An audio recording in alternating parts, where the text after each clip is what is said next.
Hello बच्चों, आज मैं दिव्यम पुस्तक प्रवेशिका से तीसरा पाठ शुरू करवा रही हूँ। तृतीय पाठः, जिसमें अकारांत पुल्लिंग शब्द के बारे में विस्तार से बताया गया है कि जो अकारांत वाले पुल्लिंग शब्द हैं उसके रूप कैसे बनेंगे। आप ध्यान से देखें, क्योंकि अकारांत या जो अक्षर यानी जैसे राम म में अंत में जो आवाज आ रही है उसी के आधार पर हमें शब्द रूप को नाम देना होता है कि ये अकारांत है, इकारांत है, उकारांत है या आकारांत है। ये वाले शब्द नाम देना होता है। तो इसलिए देखो यहाँ पर कि अकारांत का मतलब क्या है, और अकारांत के साथ साथ पुल्लिंग, स्त्रीलिंग या नपुंसकलिंग होना भी जरूरी होता है। उसी के अनुसार फिर रूप बनते हैं। तो हिंदी भाषा में 2 लिंग होते हैं, स्त्रीलिंग और पुल्लिंग। लेकिन संस्कृत भाषा में 3 लिंग होते हैं, पुल्लिंग, स्त्रीलिंग और नपुंसकलिंग, है ना। तो आपने अच्छे से देखा कि संस्कृत में 3 लिंग होते हैं, स्त्रीलिंग, पुल्लिंग और नपुंसकलिंग। अब यहाँ पे देखो कि किस तरह से इसको पिक्चर के दिखाकर पिक्चर के अनुसार हम इसे और अच्छे से समझ सकते हैं। ये बालः पुल्लिंग है, बालः के रूप में ये विसर्ग लगा हुआ बालः। स्त्रीलिंग में बाला आ की मात्रा लगी है, बाला में आ की मात्रा लगी है, तो यानी कि स्त्रीलिंग में आ की मात्रा लग रही है, इसमें विसर्ग नहीं लग रहा। नपुंसक लिंग में अंत में म हल वाला लग रहा है, यानी पुष्पम, इसमें ना तो विसर्ग है ना ही आ की मात्रा, इसमें म हल वाला लग रहा है। तो इस तरह से नपुंसक लिंग की ये पहचान, नपुंसक शब्द में ये लगा होता है, स्त्रीलिंग में मात्रा लगी होती है और पुल्लिंग में विसर्ग लगा होता है। ये छोटी छोटी सी बातें आप ध्यान में रख लो। अब आगे विस्तार से देखेंगे कि इसके वचन के हिसाब से कैसे देखें हम इसको। लिंग की तरह वचन भी 3 होते हैं।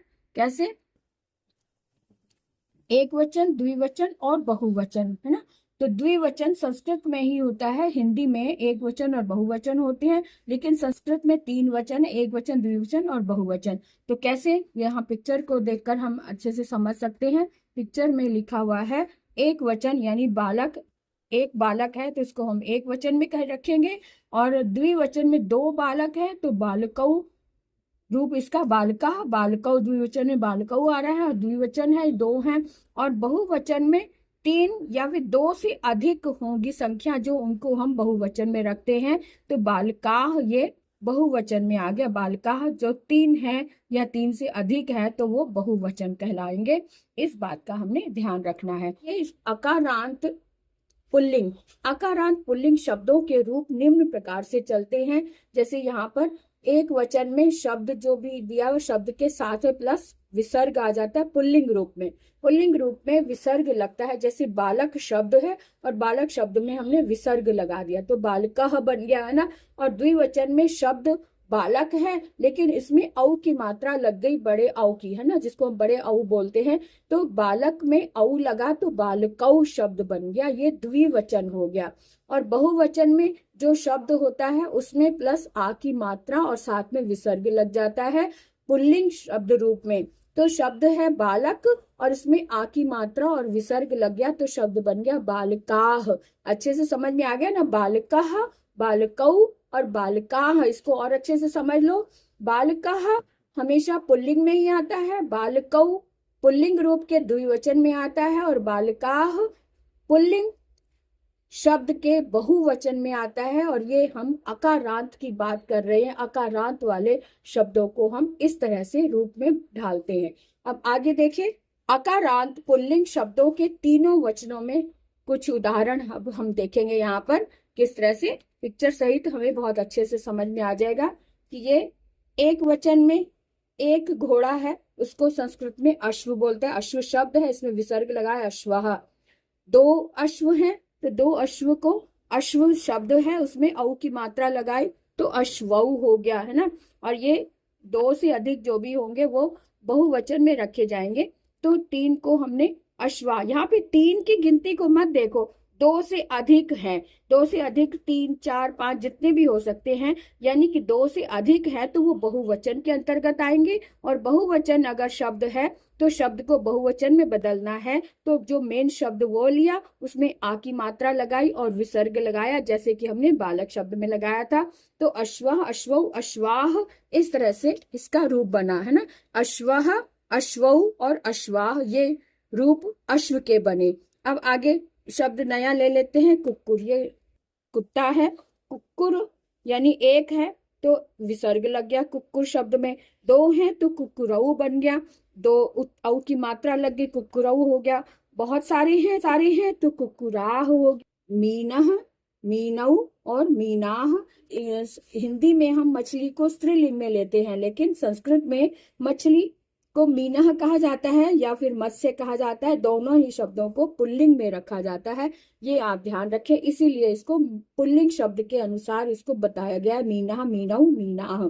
आगे देखिए पक्षियों की तरफ आ जाते हैं। अब हम यहाँ पे क्रो बनाया हुआ है, कौवा है, तो जिसको संस्कृत में हम काक बोलते हैं, तो काक पुल्लिंग में है, इसलिए काका विसर्ग लगा है। काकऊ, दो है तो औ की मात्रा, बहुवचन है तो काकाह, इस तरह से इसके रूप बन गए, काका, है ना। हंस, संसर्ग, ये पुल्लिंग रूप है, इसलिए एक विसर्ग, यहाँ पे हंस शब्द में विसर्ग लगाया, एक वचन।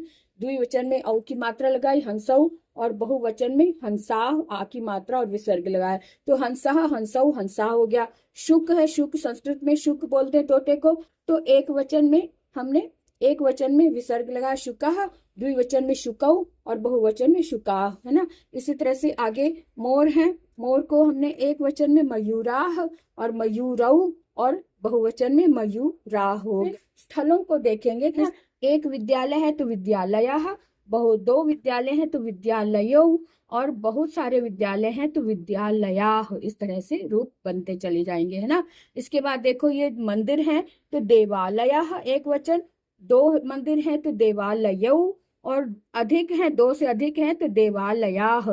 व्यवसाय यानी कि जो कमाने के साधन है, तो उसमें व्यवसाय यानी कि जो ऑक्यूपेशंस हैं उसको हम कैसे समझें। अब जैसे एक वचन में अध्यापक का व्यवसाय कर रहे हैं, अब अध्यापक का कार्य कर रहे हैं, तो अध्यापक एक है तो अध्यापकाः, दो है तो अध्यापकऊ, और बहुवचन है तो अध्यापकाः, है ना। दो बहुवचन है तो अध्यापकाः। इस तरह से आगे देखें, यहाँ सैनिक है, एक सैनिक, एक सैनिकाः, दो सैनिक हैं तो सैनिकऊ, है ना, और बहुत सारे दो से अधिक हैं तो सैनिकाः। इस तरह से शब्दों को हम जोड़ते चले जाते हैं। आगे देखो, ये है चिकित्सक यानी कि डॉक्टर, एक डॉक्टर है तो चिकित्सिकाः, दो है तो चिकित्सकऊ, और बहुत सारे हैं तो चिकित्सकाः। नायक यानी कि हीरो जिसे आप कहते हैं, एक नायक है तो नायकाः, दो है तो नायकऊ, और दो से अधिक हैं तो नायकाः। इस तरह से हम इसको रूप को जोड़ते चले जाते हैं।